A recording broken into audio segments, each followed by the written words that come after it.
Everybody listen to We're Not Wizards, because we are the best, and we're not wizards, no matter what anybody says. Goodbye.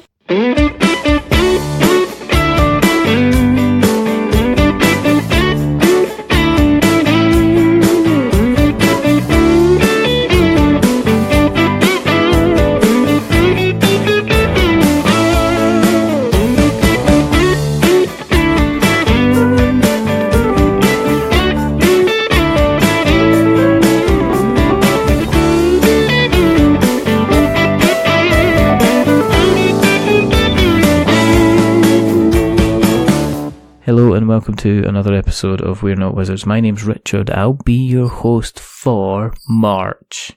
Because he ain't doing the year anymore, because it's March. And you can't do the year. It's 2019, but you can't do the year.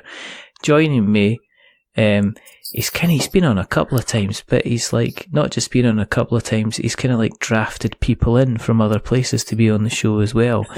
But he's kind of come back because he asked everybody else in the organisation if they want to come on, and they all said no, because they must have listened to the show.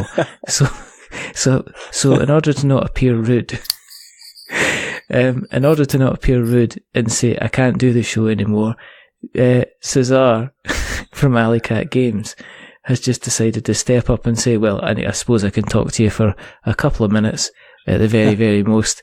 Is there any chance we could mention some of the Kickstarter campaigns that we've been doing?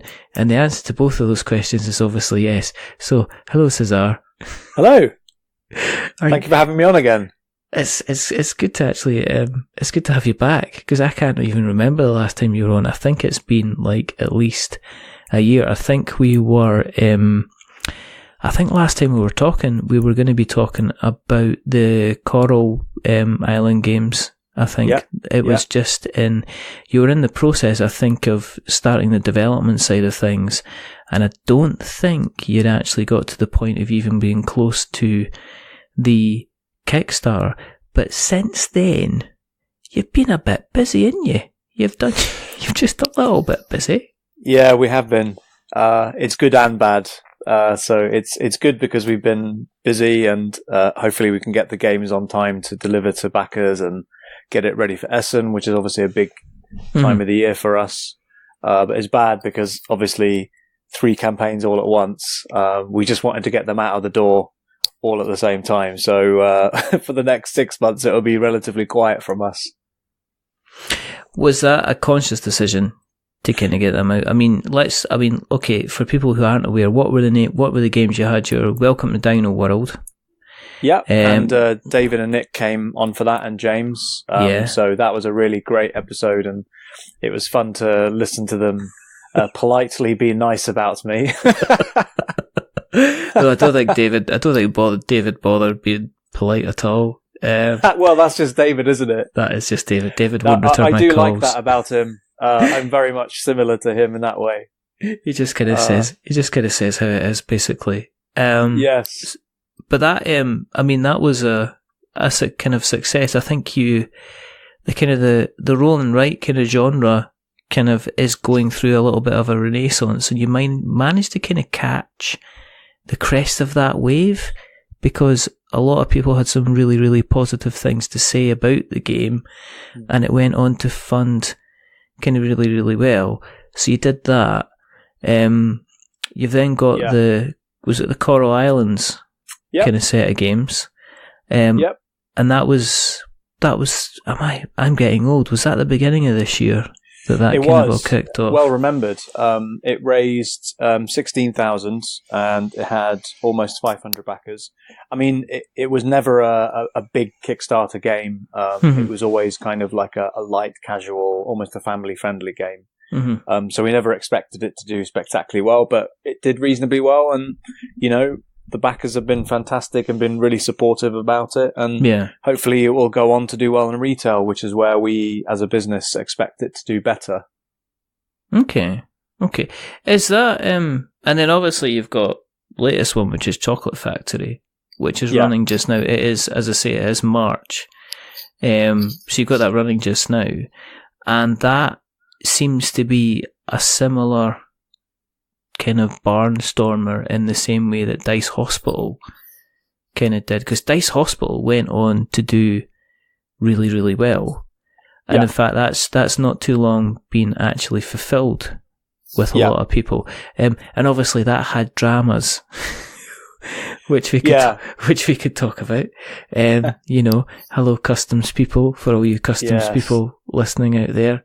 I'm going to bleep out whatever Caezar has to say. I mean, they have to do their job. Yeah, I mean, we're jumping about a bit, but Dice Hospital kind of was in the situation that it landed in port, and the customs guys rocked up and said, "Hospitals, eh? Cardboard, eh? Little miniature ambulances, eh? Let's have a little let's have a little look at that." What was the situation? What actually happened with kind of that? Well, it was delayed by about 2 weeks because it was caught up in a storm in Shanghai. So both the ships that were destined for Europe and the US, they were both caught up for about 1 to 2 weeks now. The one that went to Australia, that went about a month earlier, and that was completely fine. But just those 2 ships, they just got stuck. In the US, it was completely fine. It arrived as we'd expect. It was about 4 or 5 weeks. But then for Europe, so landing in the UK, that took a very long time. Well, longer than I expected it to. So I think it arrived in 5 weeks. And then once it did land, customs basically said that they were going to check it further. And then apparently that initial check wasn't good enough. And then they wanted to do an X-ray check, and so forth. So all in all, it was stuck in customs for about 3 weeks, which is unheard of, especially when you have a sort of a light visual check and then an X-ray check. And according to the people who imported it for me, they said that had only happened once before out of like the thousands of board game projects that they had imported from China. What, were they going to give you, like a badge or a shiny medal or something for being? Well, I wish they did, because it was cutting it fine, because, you know, we were desperate for backers to receive their copies before Essen, and that just wasn't possible because of customs. If customs had, you know, released the games within 3 to 5 days, which is the standard amount of time for a board game, backers would have got their copies as we arrived at Essen, really, in the UK and in Europe. So in the end, it just cut it too fine, and in fact, it was loaded onto the Games Quest truck to go onto Essen only 2 days after it arrived. Whoa. So it really cut it fine. What was the reaction from the backers? I mean, were they kind of largely kind of sympathetic? Were they supportive? Yeah, they were really supportive, and you know, our mantra was that whatever happened, we wanted the games to be at Essen, but then we would obviously take as many copies as were requested by the backers to pick them up. Yeah. So we had about 150 backers turn up to our stand to pick up their copies, and then we sold about 330 at Essen itself. All the while, Games Quest were beginning to start to ship the games out, albeit in their own way. What was your experience like with them? Because there's been kind of, there's been kind of back and forwards. A lot of companies have, said, "I'm not using it again." I mean, did you find the service kind of okay? Was it, Well, initially, the first wave was fine, because to be honest, their turnaround to get through the first wave was actually quicker than my US fulfillment partner. Yeah. The difference was that with my US fulfillment partner, it took them 3 weeks to get to the games once it landed in their warehouse. Yeah. But the difference was that they got every single game out within a week. Right.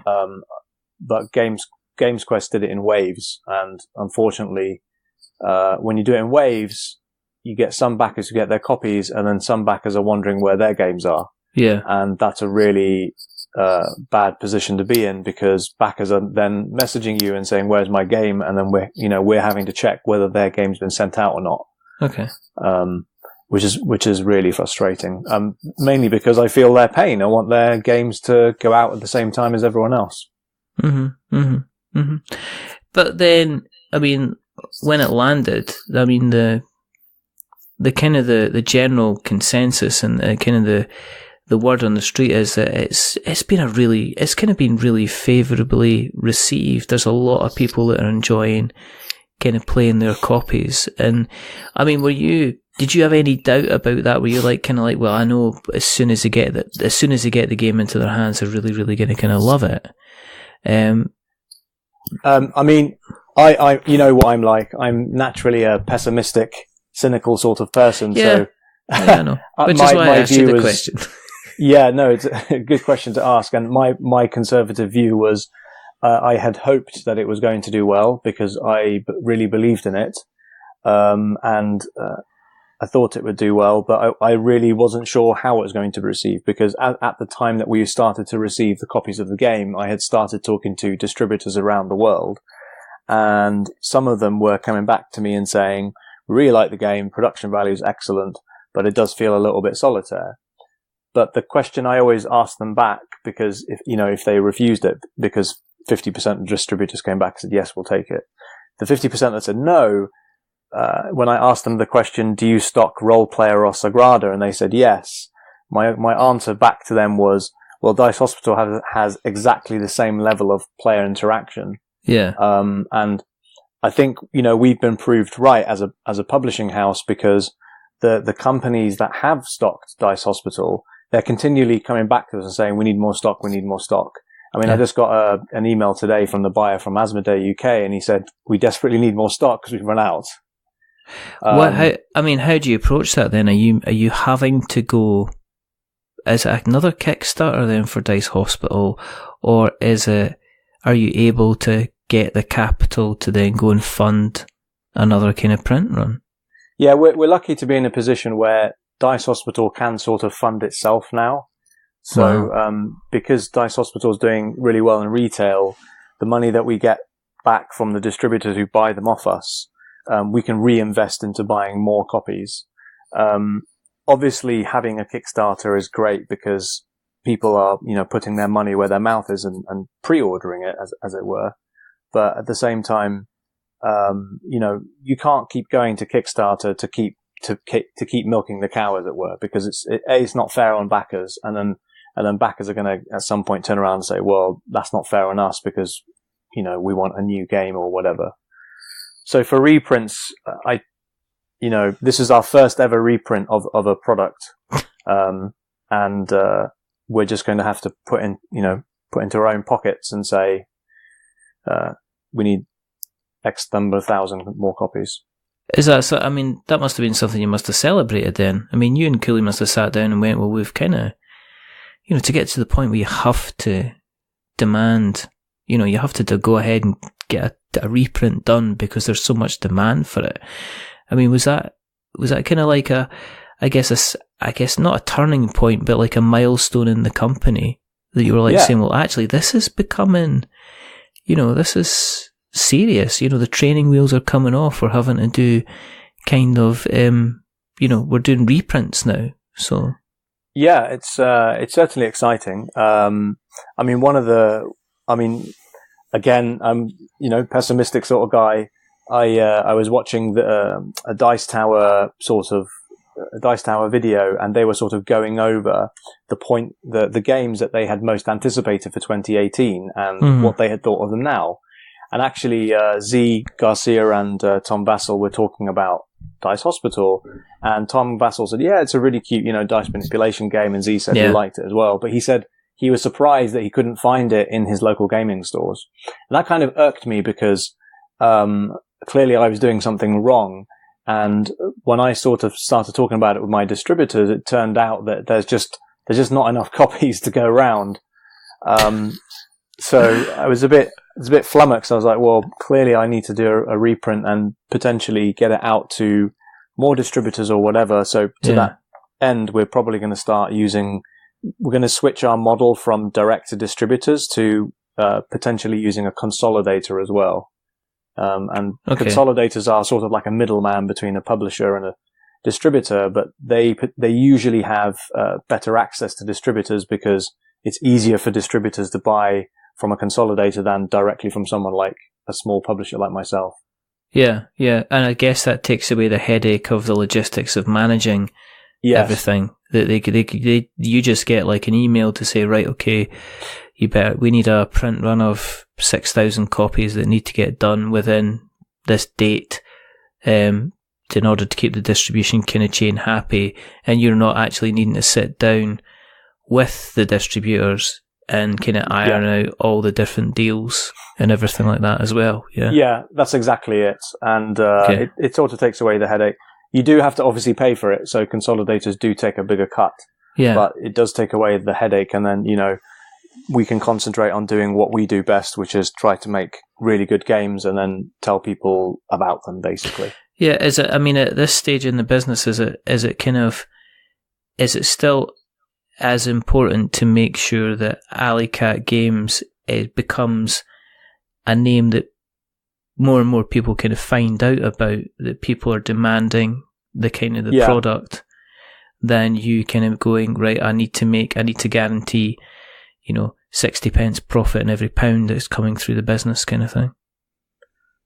Yeah, if we touch on the branding side of things, that's always a difficulty for any publisher, is getting recognition for what you've done in the past, and then the trust that you get for your future products.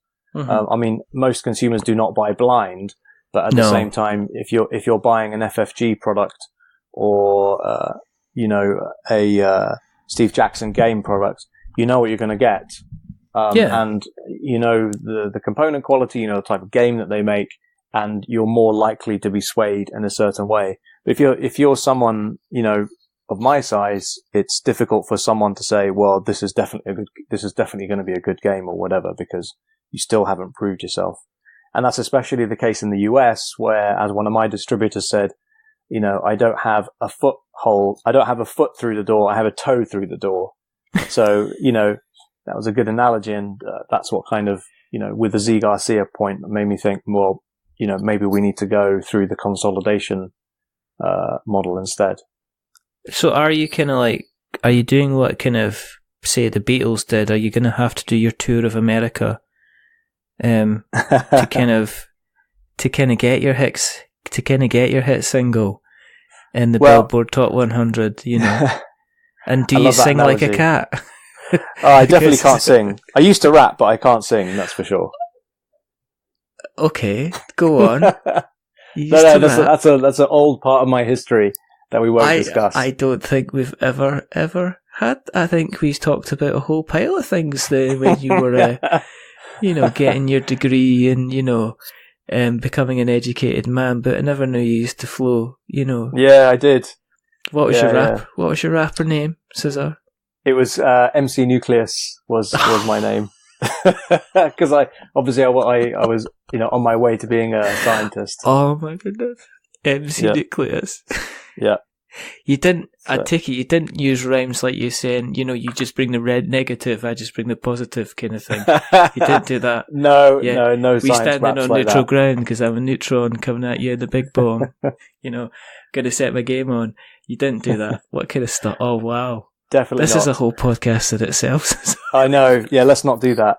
But before we move on to the next subject, no, it was really fun. I did it from the age of 15 till about until I started my PhD, and the highlight of my career was supporting KRS-One, which was absolutely amazing. No way. So it was incredible. You're joking, I still have the me. pictures of... No, that's Boogie what I did. That was the highlight of my career.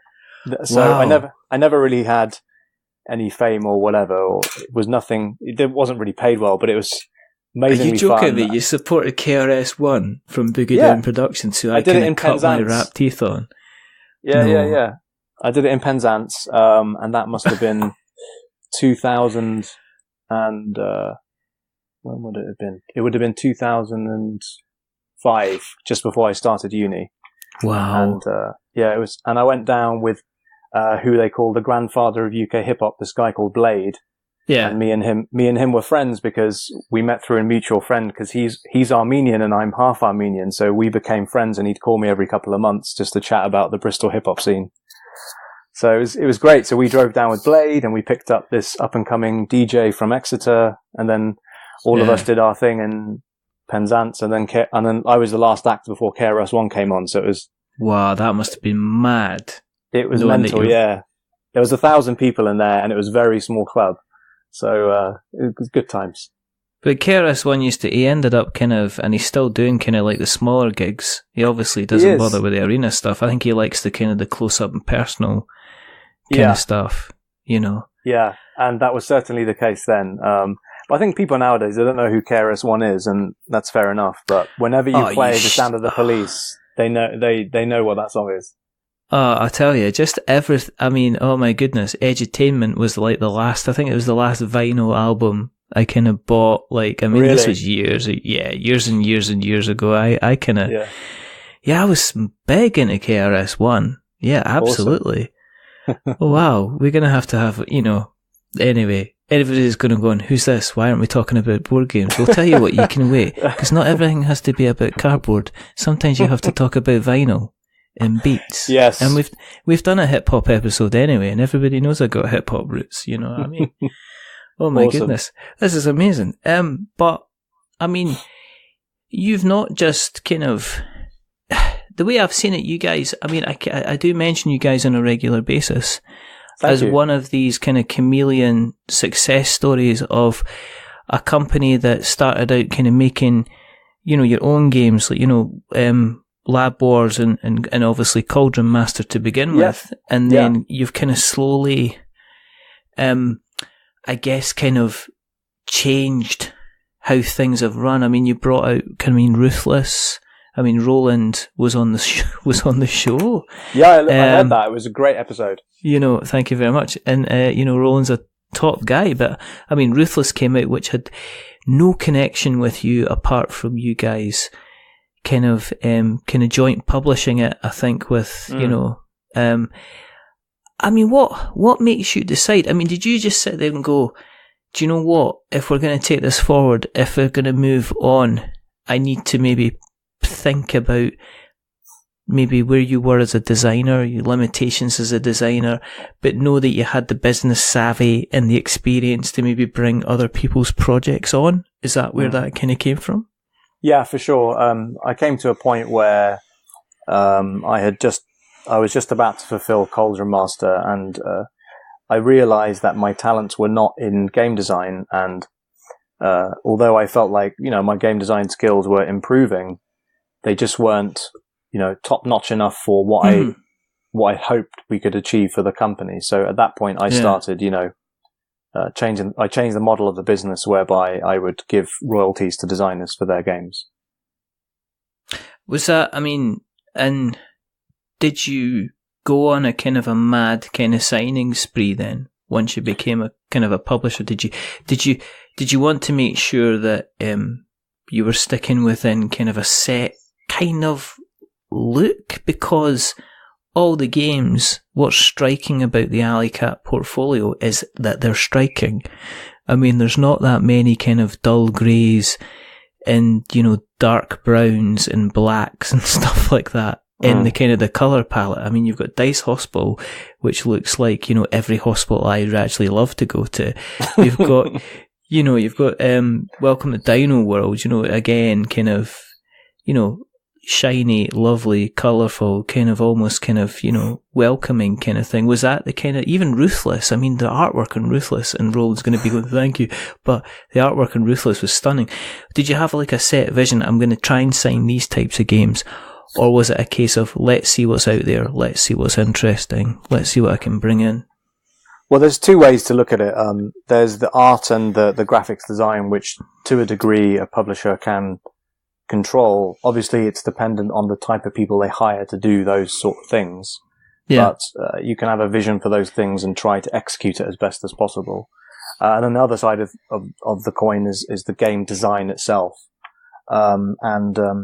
You know, when you're starting off as a smaller publisher, it's very difficult for you to persuade someone who has either published a game before or is an established you know, game designer to basically give you one of their game designs. So I always thought about Alicat Games as Manchester City, whereby, right at the beginning, they were nobodies.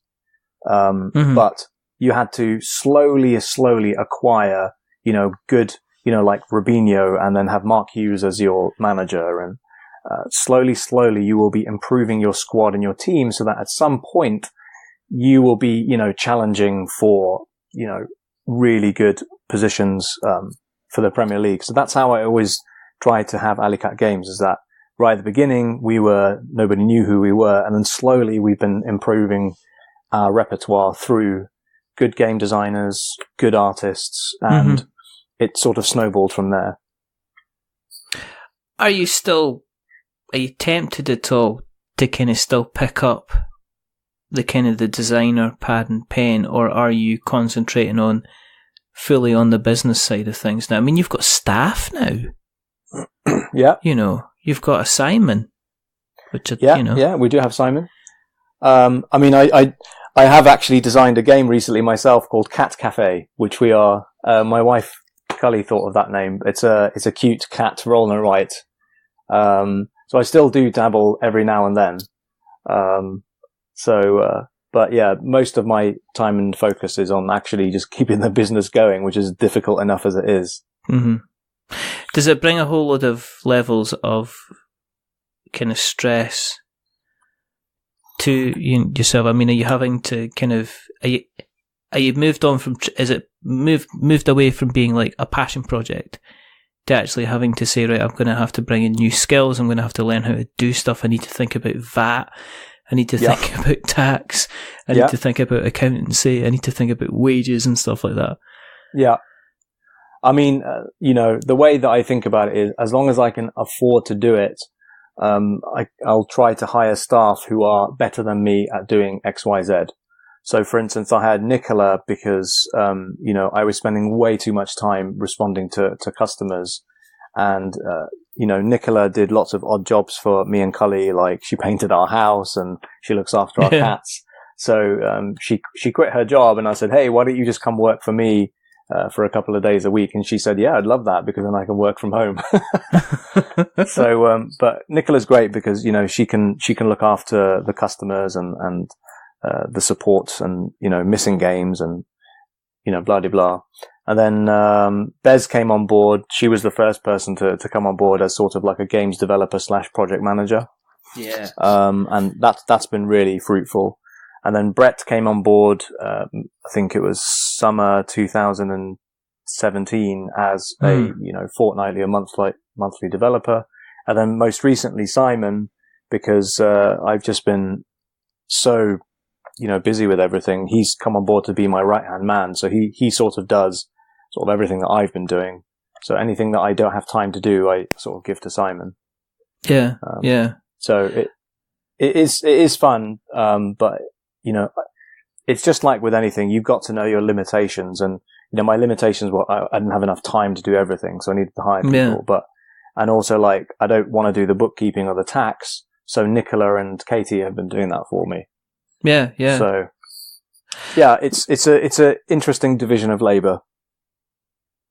And I mean, what's it been like kind of working with Bez? Because they are a force of nature. Yeah. I mean, has it been kind of like a nitroglycerin type mix? Because I've always, you've always struck me as kind of quite level-headed, kind of organised, a little bit serious. Obviously, this is before I discovered you were hip-hop rapping. Way back in November. But, I mean, is it good to have somebody with obviously the kind of the energy levels and imagination that Bez has to kind of bring them into the business? If they help shake things up, kind of bring new angles, new kind of ways of thinking into the business?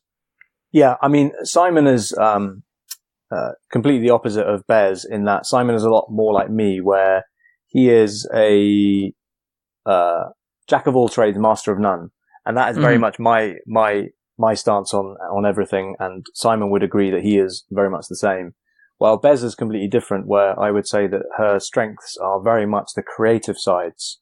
And but it's good to have someone that will basically challenge you on what you feel should be happening to the development of a game, of the look of a game, etc., etc. So it's good to have someone who doesn't think the same way that you do.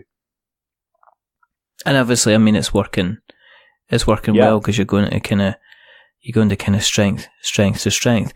Now we've got you've got Chocolate Factory. Yeah. Kickstarting.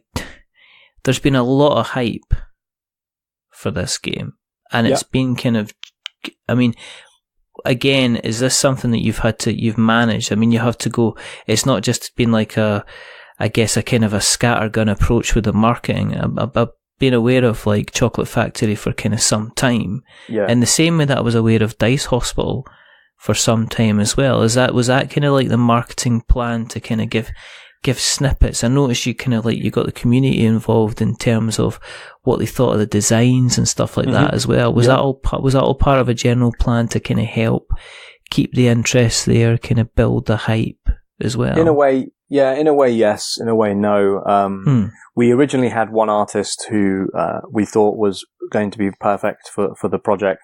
Unfortunately, that didn't work out. And then the second artist we picked out, who's quite a famous artist, and we've worked with him before, and it's yielded, good results. That didn't work out as well because he completely misunderstood our remit. So we just thought, let's just leave it. So all of that stuff, that really put us back, really far back.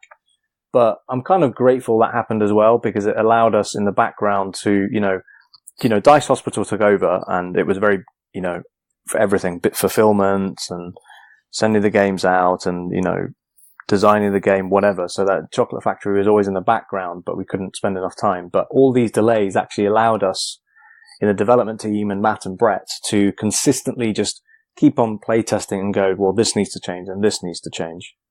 So, that was okay. So the marketing of that was, yes, to build sort of like a community, but at the same time, we didn't really want it to drag on this long. So the aim was always actually to do it as a Q4 2018 Kickstarter. Yeah. But in the end, it became almost like a Q2 2019 Kickstarter. But that was okay, because all the changes that we've made since then have made it a much, much better game than it was when we first publicly demoed it at the UK Games Expo in 2018. I mean, it's doing well. I mean, you've got a week. It's doing well. You've got a week to go, and you've kind of you set that the target was 12, almost 13,000, and you've done well over 52,000. Yeah. And you're almost at 1,000 backers. Yeah. I mean, you look at the screen at the same time going, somebody back, for goodness sake, 999 backers, for goodness sake. Somebody press that button, for goodness sake. Yeah. But here's a question for you, and obviously, in terms of the funding goal, is that bang on what you need to get the game made, to get like the game out the door, or have you kind of slightly gone under what you kind of? No, we always go. We always assume worst case scenario. If everyone hates the game, that number that we set as a funding target is to make 1,000 games, and then it will cover. It will effectively break even for 1,000 games, and to ship it to X number of backers. It's typically somewhere between 200 and 300 backers. Mm-hmm. And then that essentially breaks even in terms of delivery to those people, shipping from China to the UK, and manufacturing the game. That's why we always set it so low, because that is what is required of us. So that's how we factor in. But we never factor in sunk costs like art and graphic design, which, if you're using a very good artist, like for instance Sabrina, they're quite expensive. So we don't factor those into the equation. Okay, is that just like a necessary expense that has to be kind of coming out of the business externally to what happens to kind of like the Kickstarter itself? Yeah, exactly. Because you've already paid that money. What's the point of try to recoup that money back? the traditional method of publishing is that you pay for that money and you pay for the manufacturing, and then you hope that you make your money back. So at least with Kickstarter, you have some of the money recouped as a sort of prepayment for the game. Have you, what do you think of this trend for people to kind of say, okay, we've got a 50 miniature game and our funding goes like $10,000? Do you think it's kind of accelerating this kind of bubble bursting that people are kind of talking about, that we're going to end up with a couple of businesses or more businesses that can't deliver because they're just not getting the funds to be able to deliver?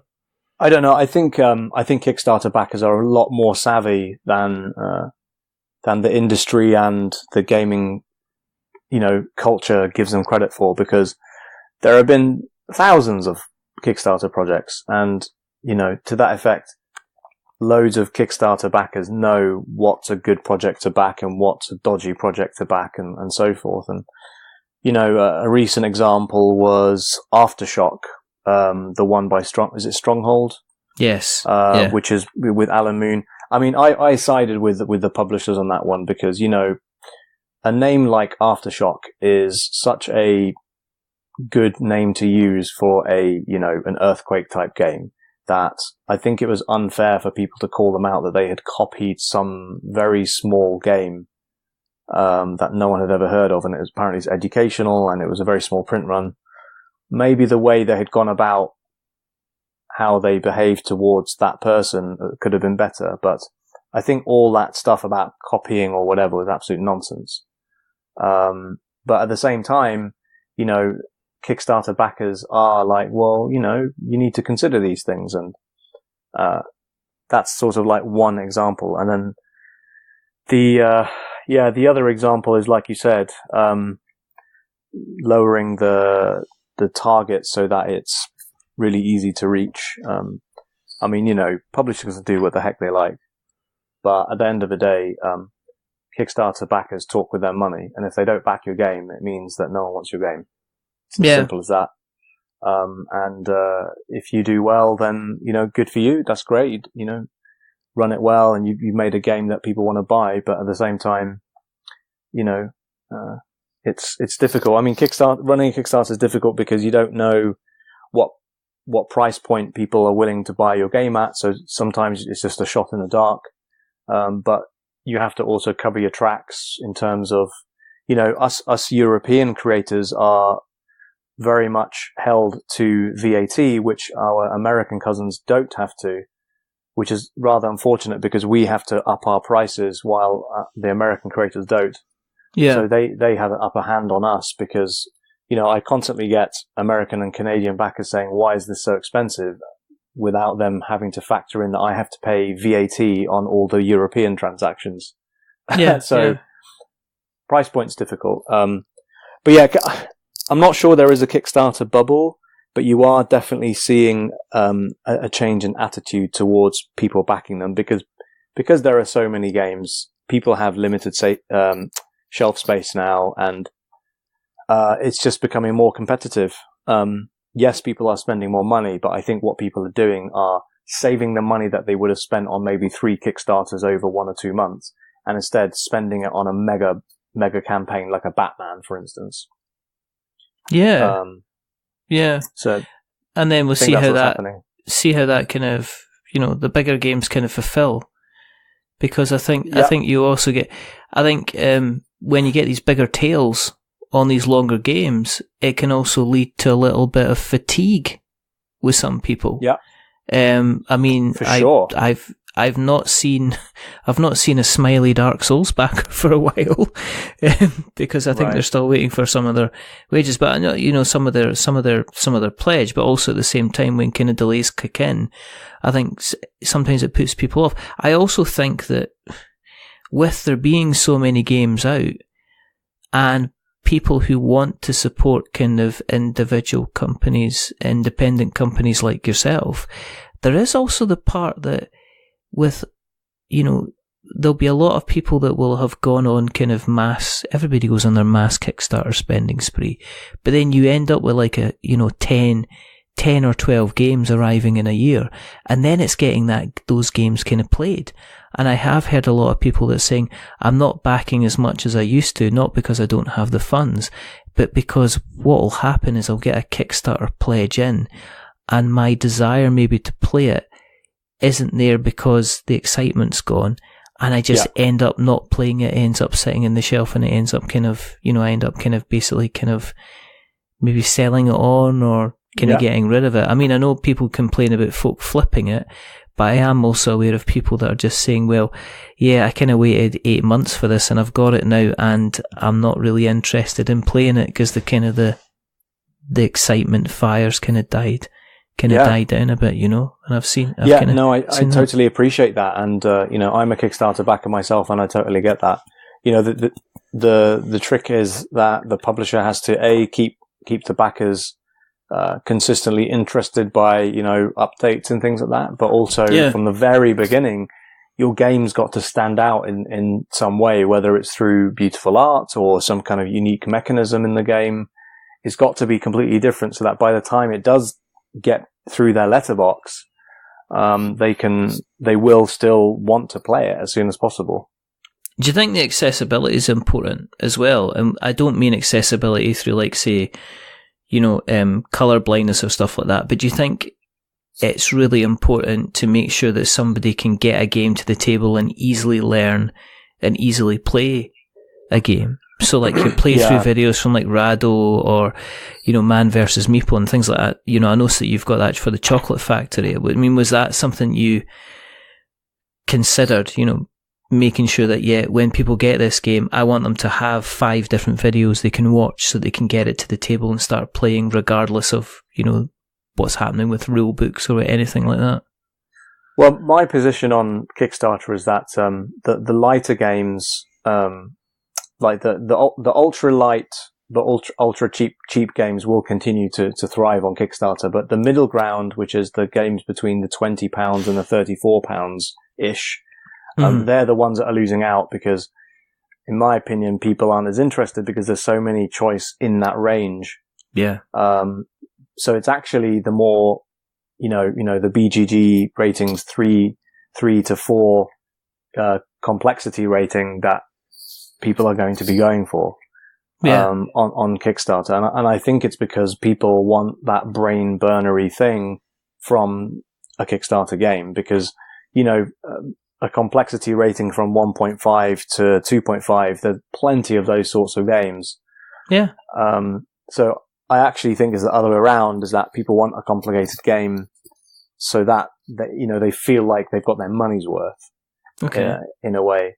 But at the same time, I do agree that the game itself has to be accessible in terms of a good rule book, a video playthrough, etc. Because yes, it may just sit on someone's shelf, even though they felt like it was value for money, because it's BGG complexity rating of 3 or 4, whatever. Yeah. The other thing is, as well, as if I can say to people, I'm going to bring Dice Hospital along on Friday, and if I say, well, I tell you what, I'll send you the link to the YouTube video, it's not going to be one of those sessions where we spend an hour and a half trying to learn the game. We can get kind of straight into it, and everybody is kind of aware, and they can, and you need less kind of, I guess, you need less help kind of remembering the rules, and everybody can kind of pitch in and knows how to play it. And I think that's kind of important. I mean, just like kind of, Willy Wonka singing kind of Come With Me, I'm expecting you to rap something, but anyway, what would you say the elevator pitch is? The kind of the kid in the candy store, kind of all these shiny wrappers, and there's Chocolate Factory sitting there on the shelf, and you're going to reach for it, and what if I unwrapped Chocolate Factory? What kind of taste am I going to get at the game? What's it going to taste like? That's the worst analogy ever, but just run with it, Caezar, for goodness sake. Tell us what the game's about. Well, the beauty about the game, and it's something that I've always been so excited about since Matt and Brett showed me the game, was simply the tactility of the game. Is that you're literally, pushing things around, and you feel the wooden pieces, and it's all wrapped up in an excellent Euro where you're literally building an engine on your factory board. So when you put that all together, I think it's an absolutely fantastic game because, you're pushing things around and you're changing things and you're getting that brain burnery feel. So, most Euros, they have a really nice brain burnery feel, but you're literally just, you push a cube and you say, okay, well, I've gone up to 2 resources. And then you say, okay, well, I play this card and I'm going to convert that resource to wood. So I change that down from 2 to 1 on my track and I move that up the track to 4, whatever. But it's completely different with Chocolate Factory because it's not only a tactile game and a Euro game, but it's also a spatial game because you've got to think, in 2 spaces time when I push it down again, what type of chocolate is it going to be and how can I convert it and make it, so that I'm able to swap it to something that is useful to me to sell to make my victory points. So I don't know many games like that. I think Mechanica is a lighter version of Chocolate Factory, which is also on Kickstarter right now. Yeah. But apart from these 2 games, there aren't any, tactile Euro games that I know of that has this sort of mechanics. One reviewer said Passing Through Petra has something like that. There's Automania, etc. But this, and when you mix it together with the beautiful art that Dennis has made, and the fact that it's a Matthew Dunson and Brett Gilbert game, I'm really confident that it will do just as well as Dice Hospital will in retail. It obviously hasn't reached the heights of Dice Hospital, and that's completely fair enough. But I think once people actually get to see it's that the player board is not just some kind of gimmick with a little hole through it, and it actually is a really good Euro game, that I think that it will really start to shine. Yeah, but I mean, are you thinking also you've got the retail tail of this as well, though? I mean, that's the other thing. I mean, you're actively, and as you've said yourself, you're not just putting the Kickstarter out there and that's it, and hoping for a couple of retail pledges. You're actively kind of seeking retail arrangements with, distributors. Yeah, with our distributors, yeah. So you're hoping there's a tail on there. Yeah, for sure. And I think that, like I said, it will do just as well as, Dice Hospital. But, when we were at Essen and, we had like a very basic prototype box, we must have had about 100 people come up to our stand. It wasn't just me they were coming up to, it was all my volunteers, and they were saying, can I buy a copy of Chocolate Factory? And it was just literally the box. Not kidding. So people would see the box and they would see like an early prototype version of the board and stuff. And I do think that it's certainly got legs, and I'm really excited to see what happens when it gets out into the wide world and see if it does as well as Dice Hospital. Are you tempted to do a stretch goal that would offer real chocolates? Everyone always asks me that, and my answer is always the same: is that customs gave me difficulty for Dice Hospital. So can you imagine what the difficulty would be like with Chocolate Factory? Yeah, I know, but it serves you right for shipping hard drugs with Dice Hospital. You mean plastic ones, right? Plastic morphine in every pack. That's why it did so well. Yeah, of course. No, I'm really joking. I mean, as I say, you've got like a week to go at time of recording. To get your foot in the door, what's the pledge levels? How much do people need to pay to get in? So it's almost the same as Dice Hospital. So if you back Dice Hospital, this is marginally more expensive, like a couple of quid. Mm-hmm. So it's £45, and you get the base game, and you get it delivered to your door for free. And then on top of that, sorry? I said that's cool. Yeah. And then the deluxe edition, which has like a premium sleeve, the coal tokens are upgraded to little black gems. It's also got the cards, the factory cards that you usually put on top of the player board. They're converted to tiles.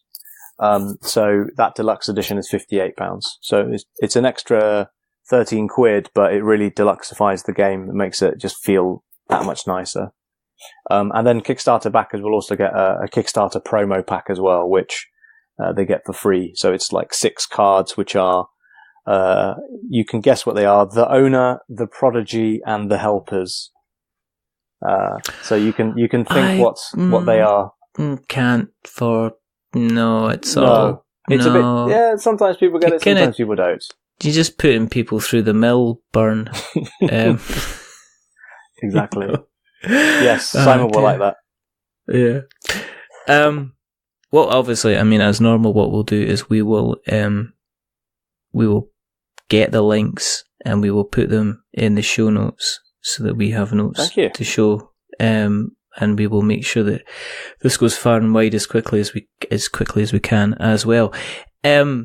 You're doing some really, really exciting stuff. It's so cool to see you kind of obviously over the last kind of 3 years kind of grow from where you were with, like, you know, Lab Wars, which is, I think, where we kind of first crossed paths on the UK tabletop kind of Kickstarter Facebook group, to seeing you kind of, you know, be where you are just now, which is, you know, publishing, you know, still, you know, developing, kind of putting out these fantastic kind of Kickstarter projects. It's really, really cool, and it's quite encouraging for anyone else that's thinking, obviously, kind of looking at kind of starting the same kind of journey. Yeah. If people want to keep an eye on you guys, where can we find you on the interweb nets? Yeah. We're on Facebook. You can just search for Alleycat Games, Twitter, Alleycat Games, and then our website is alleycatgames.com. Excellent. As I say, we'll put the links in the show notes, so we've got notes to show. If you want to keep an eye on what we're up to, don't be silly.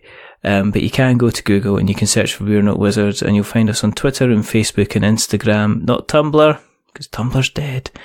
But you can also find us on places like YouTube, and you can follow our blog, which is we'renotwizards.blogspot.com, and our website, which is we'renotwizards.com. You can email us, which is magic@we'renotwizards.com, and you can find us across all the different podcast catchers, like your Stitchers and Spreakers and Acasts and Castboxes and Podknives and Podbeans, and there's just so many, Caezar. There's so many. Spotify, Google Podcasts, it just, you know what I mean? It's like they're growing like some kind of disease. It's incredible. There are a couple of things you can do. Is if you like the show and like what you've listened to, you can tell somebody else about it. That'd be fantastic. Or the other thing that you can do is you can drop yourself onto Apple Podcasts and leave us a subscription or a rating or a review. And, you know, as I say, I've spoken to Caezar for about 3 years now, so he'll be aware of that we're still using the same rubbish jokes.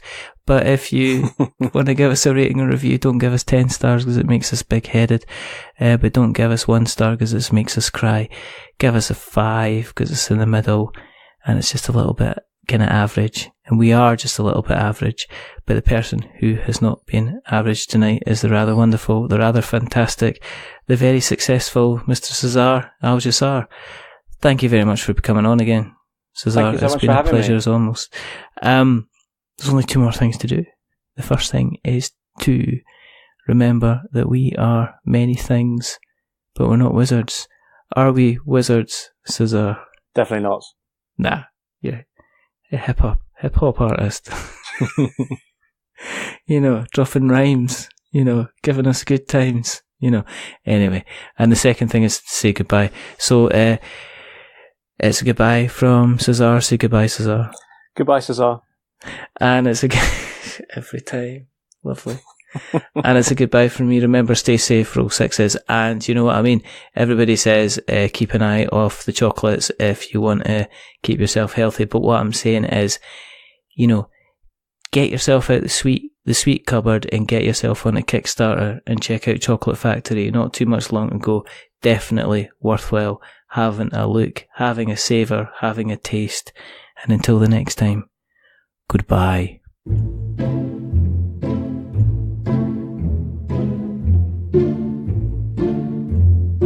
A wizard is never late.